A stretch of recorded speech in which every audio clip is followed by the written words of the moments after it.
Hi friends, welcome to my channel. ఈరోజు మన ఛానల్లో ఎంతో టేస్టీగా ఈజీగా ప్రిపేర్ చేసుకుని అరటికాయ ఫ్రై ఎలా ప్రిపేర్ చేసుకోవాలో చూద్దామండి. అరటికాయ అంటే ఇష్టం లేని వాళ్ళు కూడా ఇలా కనుక చేశారంటే చాలా ఇష్టంగా తింటారండి. అంత బాగుంటుంది. ముందుగా దీన్ని ప్రిపేర్ చేసుకోవడం కోసం స్టవ్ ఒక ప్యాన్ పెట్టుకొని అందులోకి 2 స్పూన్ల ఆయిల్ వేసుకొని ఆయిల్ హీట్ అయ్యాక కొన్ని పోపు దినుసులు, కొంచెం కరివేపాకు, అలాగే కొన్ని ఆనియన్స్, కొన్ని ఎండుమిర్చిని కూడా వేసుకొని ఆనియన్స్‌ని బాగా ఫ్రై చేసుకోవాలి. తరువాత కొన్ని అరటికాయలను తీసుకొని వాటిని చేతికి ఆయిల్ అప్లై చేసుకొని కట్ చేసుకోవాలి. అయితే చేతికి ఆయిల్ అప్లై చేసుకొని కట్ చేసుకోవడం వలన దాని జిగురు అనేది చేతికి అస్సలు అంటుకోకుండా ఉంటుందండి. తప్పకుండా ఈ టిప్‌ని ఫాలో అవ్వండి.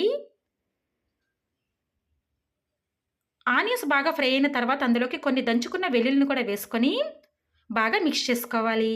తర్వాత అందులోకి హాఫ్ స్పూన్ పసుపు, 1 స్పూన్ సాల్ట్‌ని కూడా వేసుకొని బాగా మిక్స్ చేసుకొని ముందుగా కట్ చేసి పెట్టుకున్న అరటికాయ ముక్కలను వాష్ చేసుకొని అందులో వేసుకోవాలి. చూసారా అండి?